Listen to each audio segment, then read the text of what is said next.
are you going to unite the two houses?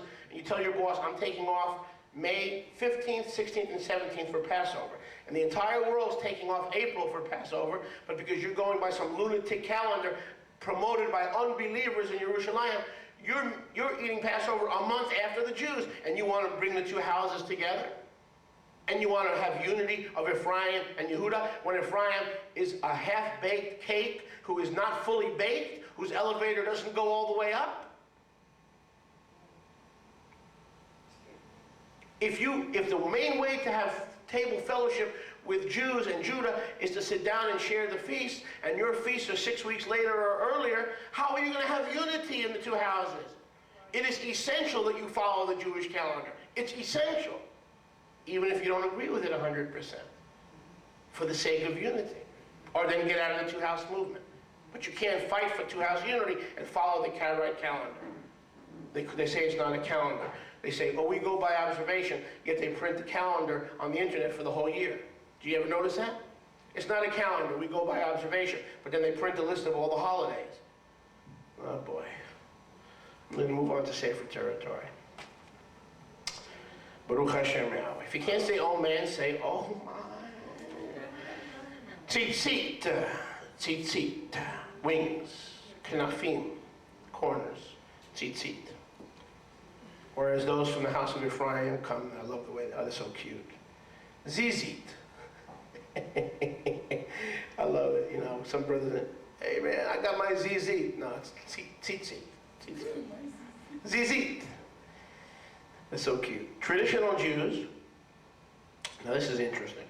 Traditional Jews say only men can wear tzitzit. Of course, some Jewish men wear tzitzit. Some don't. Some wear tzitzit in the pants. Some wear tzitzit out of the pants. Nazarene Israelites say that the children of Israel were commanded to wear tzitzit. Thus, children come in what? Both genders, male and female. Say to the children of Israel, thus saith Yahweh, make a fringe on the corner of your garments, and so on and so on. Numbers 15. The children of Israel are both men and women. Ladies, you want to wear your tzitzit? You're a child of Israel. You are entitled to wear your tzitzit. Orthodox Jews, many Jews, say no, it's only for men. However, if you are with other believers as a woman, and you wearing tzitzit offends them, tuck it in. Wear your tzitzit, tuck it in so they don't get offended. Okay? If for some reason it offends people, so that's fine. Wear the tzitzit as a woman, just tuck it in. No big deal. Right? Next, kashrut, keeping kosher. Okay. Traditional Jews say that meats and such must be bought and approved by a kosher butcher and blessed by and supervised by a rabbi. Nazarene Israelites say, as long as meats and foods are chosen from the menu of Vayikra 11, Leviticus 11, outlined in the Torah, and as long as the blood is fully and completely drained, it doesn't matter if the rabbi blesses it or if it's bought from a kosher or non-kosher butcher. Very controversial, we don't have the time, okay? I've seen meat at a kosher butcher with rabbinical supervision that had so much blood in it, I basically needed a mop. I've seen meat bought from a non-kosher butcher that had no blood in it. So what do we do? What do we do? We go by the menu. Unless you want to spend $10 a pound more for meat. We go by the menu, we make sure the blood is drained, we take it home, we throw it in water, we boil the meat in the water, and make sure all the blood is gone and eat. Putting an owl in the water is not kosher. Putting a calf's meat in the water, make sure all the blood is gone, yes. But I say, wait a second, don't the rabbinical supervision meats, don't they have a special method of slitting the throat and then draining the blood? Not really, and I'll tell you why. Because there are actually Jewish slaughterhouses, and Rivka can tell you this too, where we read that now they use massive killing. Okay? Where they use, what do they use, honey? Stunners? Yeah. Or in some kosher butcher houses? I don't know. It's been a while since I read it. Yeah, but anyway, the point is that it's not necessarily 100, and the blood is not necessarily drained. And they say that we do this so the animal doesn't suffer. That's what we were talking about. It's that the whole point is that it's supposed to be humane. It's supposed to be humane so the animal doesn't suffer. And what do we read? That a lot of the kosher slaughterhouses, the animal has great pain and suffering because they let it, what? They hang it or They hang it upside down. they hang it upside down, And then they slit and then they slit the throat. the throat. And while it's hanging upside down, they have tremendous pain. But if you're doing 100, by the time they hang upside down and get to slit the throat, the animal's in pain for 15, 20, 25 minutes because there's so many animals to kill. So don't believe all that garbage. Buy your meat from the menu and make sure all the blood is out. You don't know if the animal suffered. You have no idea if the animal suffered. Correct? Correct. Correct. Can I say one more thing? The only advantage to buying kosher meat is that they take extra care to make sure that the animal is healthy. To make sure the animal is healthy. Yeah, See, but we don't know if the animal suffers. right. We don't know that. But in a non-kosher slaughterhouse, they might not be that particular about the condition of the animal, but before they slaughter it. Okay, in a non-kosher slaughterhouse, they may not be very particular about the condition of the animal. Okay, so it's your choice. I mean, I don't know. I mean, it's a tough call. Okay, we do our shopping at non-kosher butchers. It's no big deal. No big deal. But if you're convicted otherwise, that's fine. No problem. Nazarene Israelites say as long as it's in the Torah, on the menu, you're okay. It's okay to eat the meat. Whether a rabbi blesses it or doesn't bless it. You could bless it. You're a rabbi. You're a priest. You're a Kohen. You buy kosher meat, drain the blood, you bless it. Right? So why pay $10 more for an Orthodox Jewish blessing when you could bless it? You're a Kohen, you bless the meat. Okay, next, number 16, a Shabbat Goy. Oh boy, this is interesting. Shabbat Goy. How many know what a Shabbat Goy is?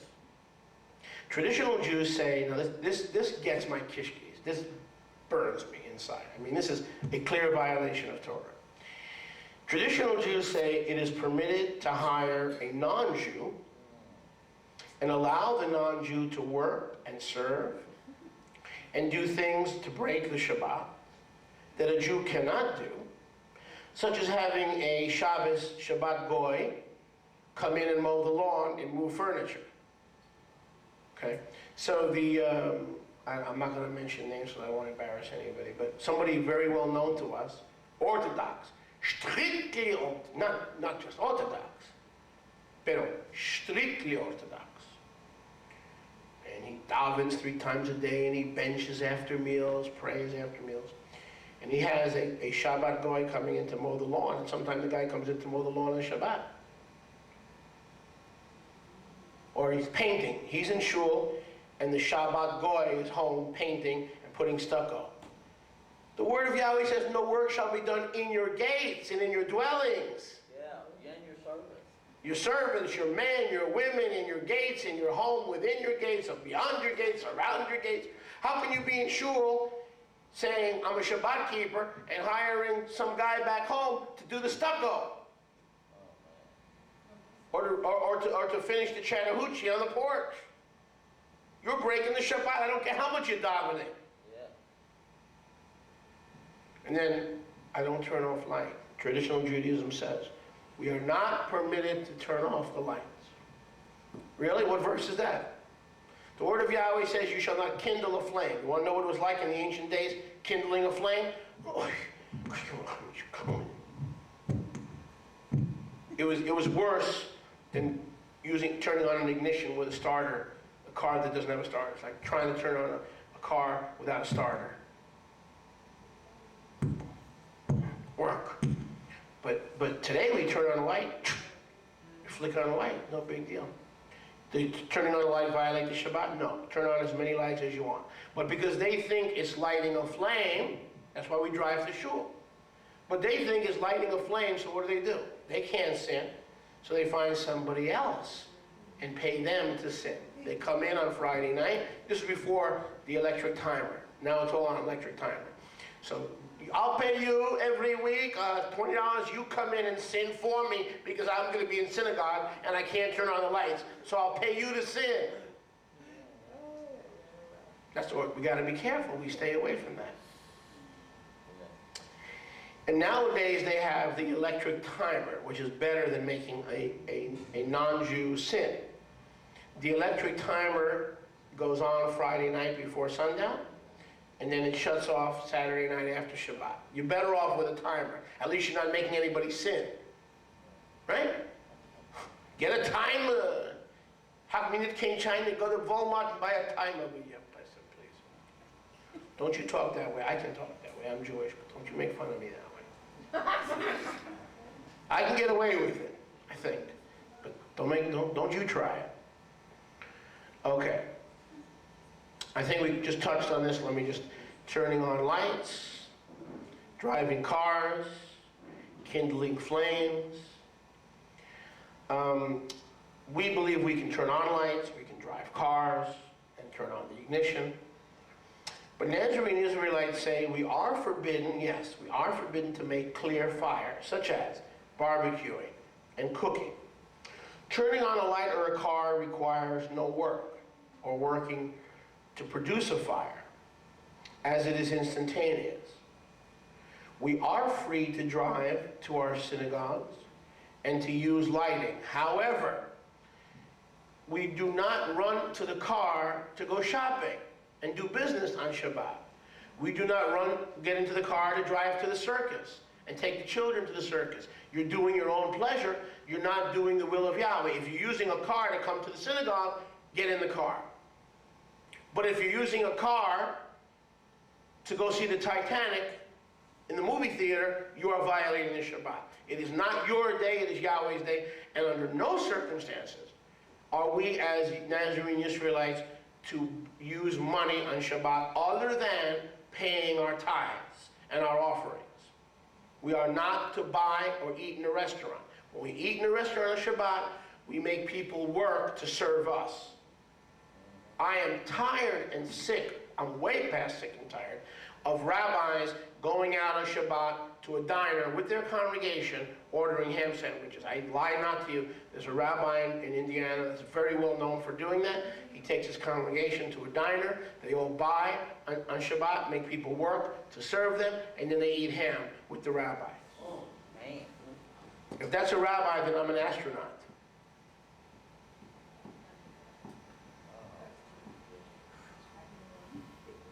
You cannot go shopping on Shabbat. You cannot. That is business as usual. We used to have a guy here. I'm just going to say it because I don't really care. I lost my reputation about 20 years ago when I got into the ministry. So I don't have any reputation left to lose. You ready for this?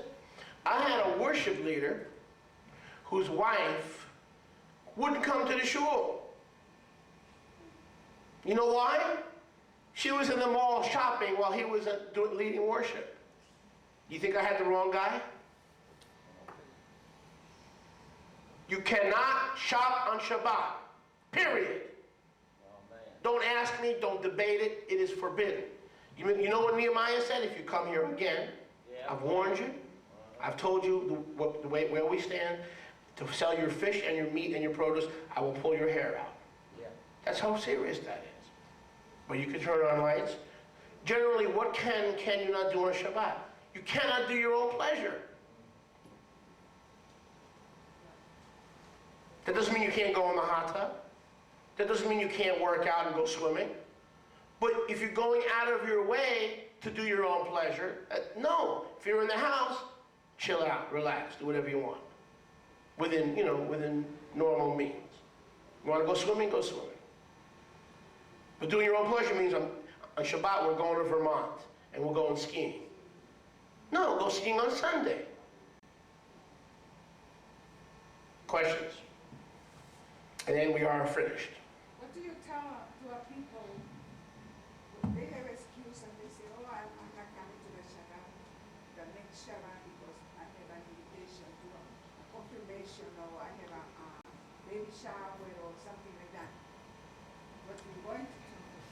Did everybody hear the question? What do we do when people don't come to Shabbat because they're going to a baby shower or a confirmation? Nobody can. What is that scripture in Isaiah? If you, Isaiah 56. Nobody can, no congregation leader can avoid that. I have people doing the same thing.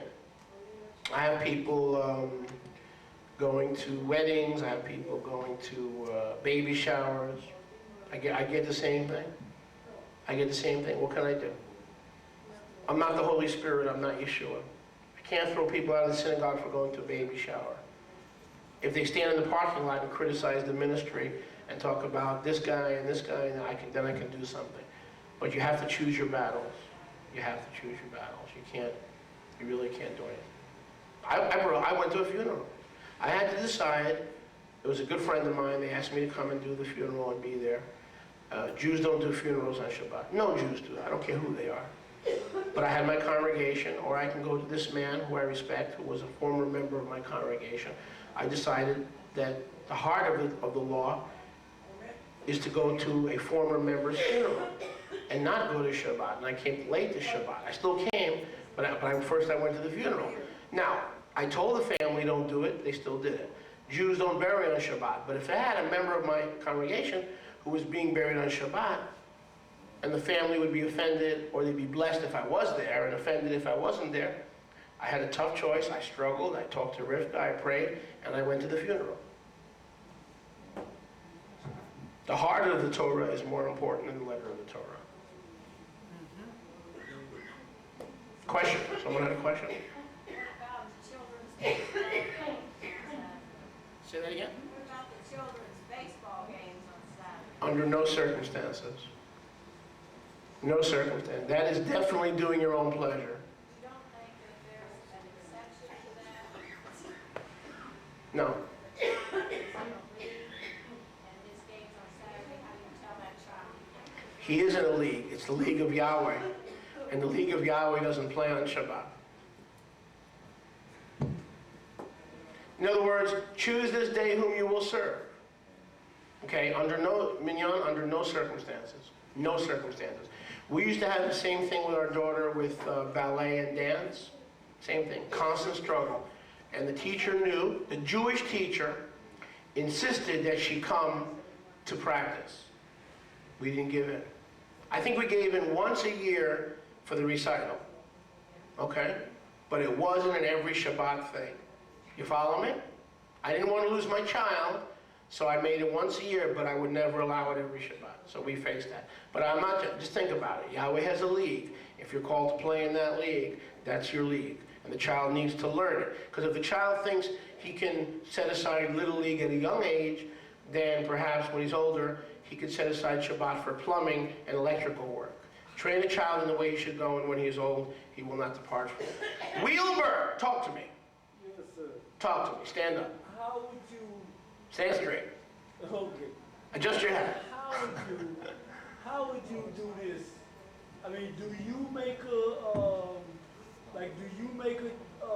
you have to figure out how far you go and how far you don't?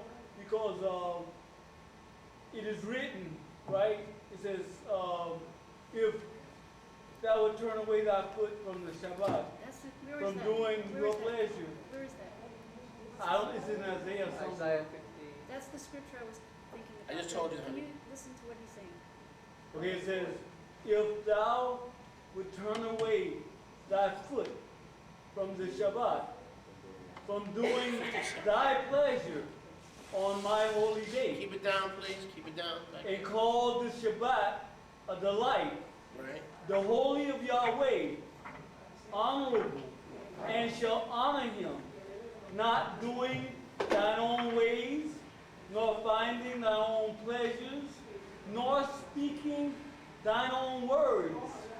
Then shall you delight yourself in Yahweh, and he will cause you to ride upon the high places of the earth, and feed thee with the heritage of Jacob thy father, for the mouth of Yahweh hath spoken. Hallelujah, Yahweh. How far do you go? That's 58. That's 58, 13, and 14. Can I say something? That's Yeshayahu 58, 13 and 14. Yep.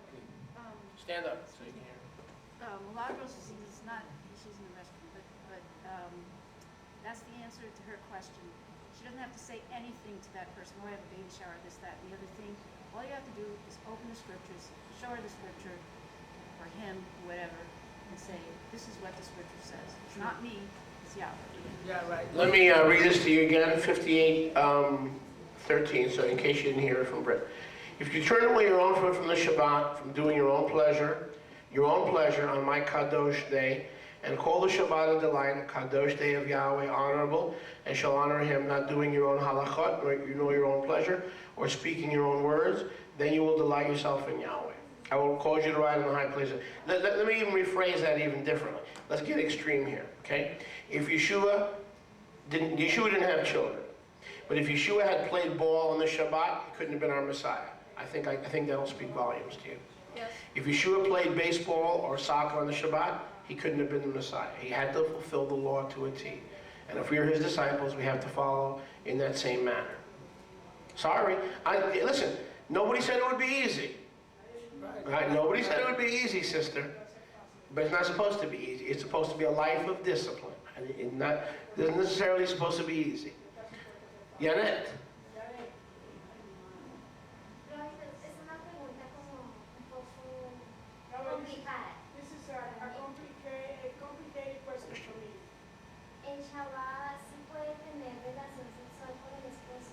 In Shabbat, can you have a sexual relationship with your husband? I give out. I give out. Janet, go back and cook, darling. What are you doing to me? Bueno, es una pregunta que It's a question that I need to know. siempre la Try to end the conference on a peaceful note. Oh, man. Now I'll have to finish my question. Okay, good. Ay. Traditional Judaism teaches that Friday night is mitzvah. Yes.